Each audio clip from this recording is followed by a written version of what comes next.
Well, I had a little break from working in these fields, and I figured I'd share with y'all a little bit of what's been going on around here. On July 5th, 1810, American showman Phineas T. Barnum was born. On February 3rd, 1811, famous newspaper editor Horace Greeley was born. Famous writer Harriet Beecher Stowe was born on June 14th, 1811. And in the summer of 1811, work began on the National Road, which would be the first federal highway. British writer Charles Dickens was born in Portsmouth, England on February 7, 1812. On November 7, 1811, troops led by William Henry Harrison defeated Tecumseh at the Battle of Tippecanoe. On June 18, 1812, the United States Congress declared war on Britain. On June 24, 1812, Napoleon Bonaparte invaded Russia. On August 19, 1812, the USS Constitution defeated the British ship Guerriere. In October 1811, Napoleon began his retreat from Moscow. On November 5, 1812, James Madison wins re-election, defeating DeWitt Clinton.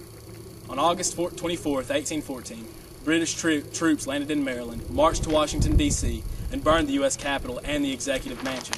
The Executive Mansion would later be known as the White House.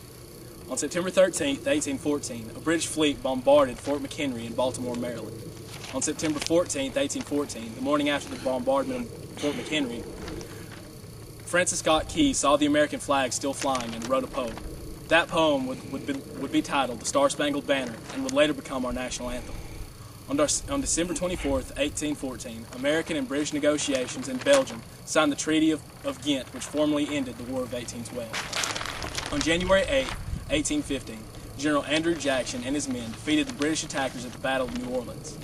Since news traveled slowly, neither side knew that the war had actually ended weeks earlier. German statesman Otto von Bismarck was born in Prussia on April 1, 1815.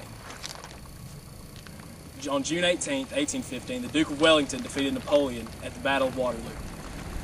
James Monroe was elected President of the United States on November 6, 1816. Construction began on the Erie Canal on July 4, 1811.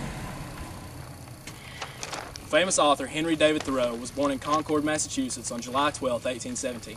And the abolitionist author Frederick Douglass is born a slave in Maryland in February 1818. German philosopher Karl Marx is born in Prussia on May 5, 1818. American poet Walt Whitman is born at West Hills, Long Island, New York on May 31, 1819. American author Herman Melville is born in New York City. There's not a date on that. And that's all. And that's all that's been going on in the last 10 years, so I got to get back to work. See y'all later.